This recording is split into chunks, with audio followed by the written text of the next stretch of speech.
Welcome to Paddocks and Pitstops. I'm Rohit Anand and you're watching 5 things that we learned from this week's race at Circuit Paul Ricard.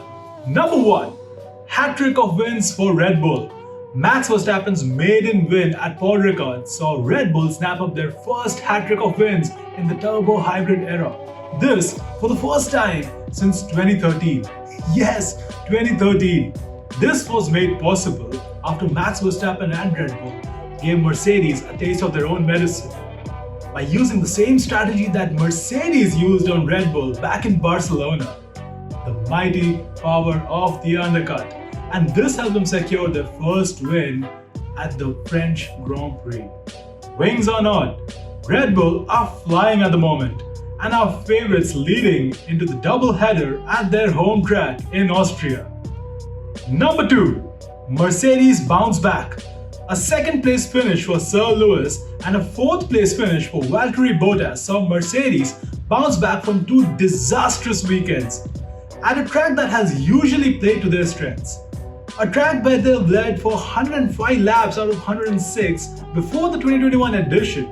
They were on course to put both the cars on the podium, but only for an uncharacteristic strategic error that unfortunately saw Bottas drop out of the podium and left him extremely frustrated after he called for the race to be a 2-stopper instead of going long to make it a 1-stopper. Why the no one listen to me when I say it's going to be a 2-stopper? Hell. It wasn't the result that they wanted, but it seemed to form some sort of foundation for the upcoming doubleheader in Spielberg. Number 3. Another top 5 finish for Lando. A 5th position finish for Lando Norris at the French Grand Prix meant that he has now completed a hat-trick of top 5 finishes, and this includes a podium in Monaco.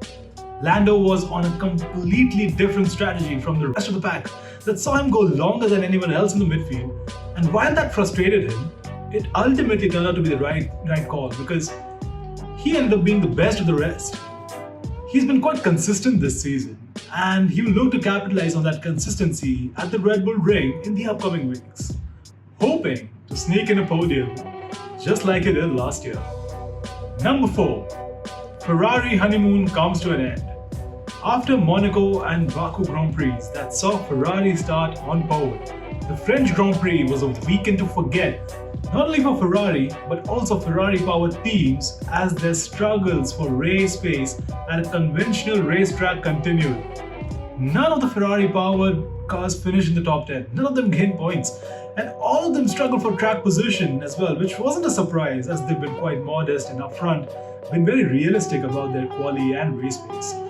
To top all of this off, Ferrari boss Mattia Binotto came out and stated after the race that they have now stopped developing the car for this season and are fully focused and committed towards developing the car for next season. Number 5. A good race day for Mr. Saturday. George Russell, Mr. Saturday, was over the moon with his French Grand Prix performance, and while he missed out on the first World Championship point for Williams, he marked the Paul Ricard race as the best race he's had with the team so far in his 3 years with Williams. And to be fair, for once, the Williams looked fast enough. I know, shocking. George ended the race with a strong 12th position finish just behind the Ferrari of Carlos Sainz. And ahead, more importantly, ahead of their rivals Alfa Romeo and Haas. Alright, those were my top takeaways from this week's French Grand Prix. Let me know your thoughts about the race in the comment section below or on our Instagram page. The link is in the description below. Be sure to hit the like button and join the family. Join the family by subscribing to the channel. Become an invaluable member of this Formula 1 family. Do that and I will see you soon in the doubleheader at Austria.